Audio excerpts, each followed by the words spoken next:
আজকে প্রচুর গরম, এত রোদ উঠছে। একটু আগে স্কুল থেকে আসলাম, সব জায়গায় স্কুল অফ করে দিচ্ছে, বন্ধ করে দিচ্ছে। আমার ছেলে মেয়ের স্কুলও বন্ধ এক সপ্তাহের জন্য, তাই ভাবলাম ভালোই হয়েছে চলে আসলাম আজকে একটু দেরি করে রান্না করে। আসসালামু আলাইকুম গাইস, আশা করি সবাই ভালো আছেন। আলহামদুলিল্লাহ আমরাও ভালো আছি।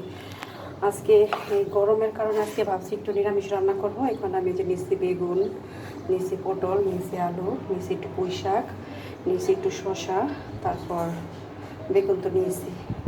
এই 4-5 পদ তরকারি সবজি দিয়ে একটু নিরামিষ করব। আর এখানে এই যে মুরগির গোশত নিয়েছি, এটাকে আমি কষা ভুনা করবো। এখানে পেঁয়াজ কুচাই নিচ্ছি, রসুন কুচাই নিচ্ছি। আজকে এই দুইটা আইটেমই করব, মুরগির গোস্তটা কষা ভুনা করবো আর এই সবজিটা রান্না করব। তাহলে চলুন রান্না করা যাক।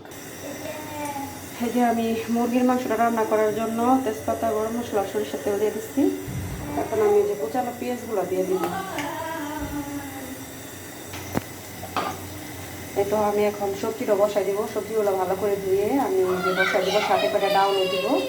আর এখানে আমি যে পেঁয়াজটা দিয়ে দিচ্ছি মুরগির মাংসটা রান্না করার জন্য।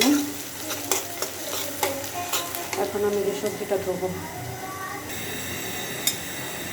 এরপরে এখানে আমি যে নিরামিষটা বসাই দিচ্ছি, নিরামিষটার মধ্যে একটু ডাল দিয়ে দিব আর হয়ে গেলে বাগার দিব।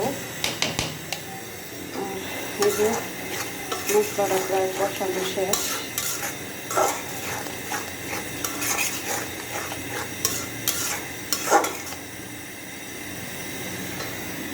এখন আমি যে মাংসটা দিয়ে দিব, মাংসটা দিয়ে দিচ্ছি। আমি কষা ভুনা করবো।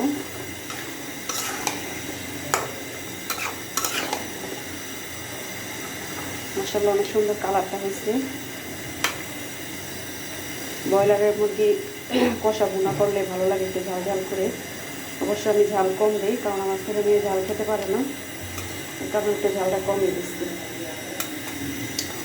আর এখানে আমি যে নিরামিষটা বসাই দিচ্ছি, গরমের দিন মাঝে মাঝে নিরামিষ রান্না করে খাবেন, ভালো লাগবে। নিরামিষটা আমার খুবই পছন্দ।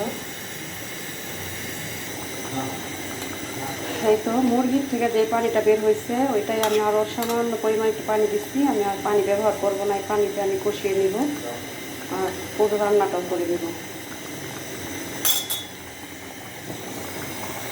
নিরামিষটা বাগার করে দিব। এখন আমি নিরামিষটা বাগার দিব। কাঁচা আম নিয়ে এসে কাঁচা আমগুলো আমি একটু পরে ভর্তা করব, ভালো করে কুচাইয়া। আর যে লেবু পাতা দিয়ে ভর্তা করবো, চিনি দিয়ে, কাঁচামরিচ, অনেক সুন্দর। আর এখানে নিয়ে এসে কি এটি শসা।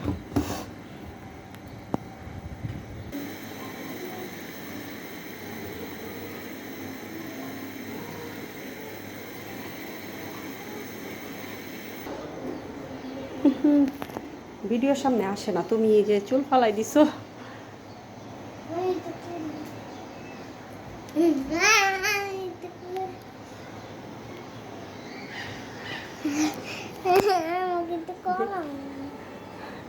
এই যে দেখেন সুমাইয়া চুল ফালাই দিচ্ছে।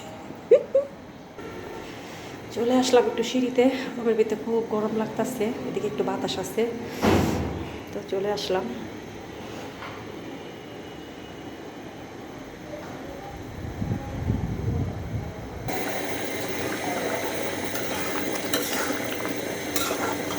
আর একটু কষিয়ে নিব, তারপর আমি এই যে জিরাটা দিয়ে দিব, ভাজা জিরার গুঁড়াটা দিয়ে দিব। এই তো আমার মুরগির মাংসটা ভুনা শেষ।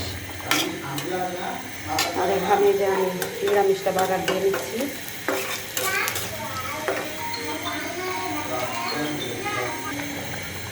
এই যে নিরামিষটা আমি বাগার দিচ্ছি, অনেক সুন্দর হয়েছে। রসুন পেঁয়াজ দিয়ে বাগার দিয়ে নিচ্ছি। দুইটা রান্নাই আমার করা শেষ। আর এখানে যে মুরগির মাংসটা রান্না করা হয়ে গেছে, রান্নাটা কমপ্লিট। আশা করি আমার ভিডিওটা দেখবেন। আর ভিডিওটা দেখে যদি ভালো লাগে কমেন্টস করে জানাবেন কেমন লাগছে। ভালো লাগলে একটা লাইক করেন, আশা করি ভালো লাগবে।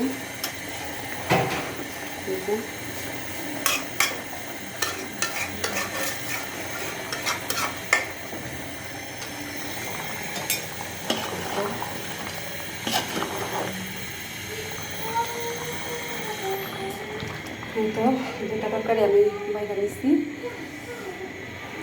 সবাই ভালো থাকবেন, দেখা হবে অন্য কোনো ভিডিওতে, অন্য কোনো রেসিপি নিয়ে। আর আমার ভিডিওটা দেখবেন। আল্লাহ হাফেজ।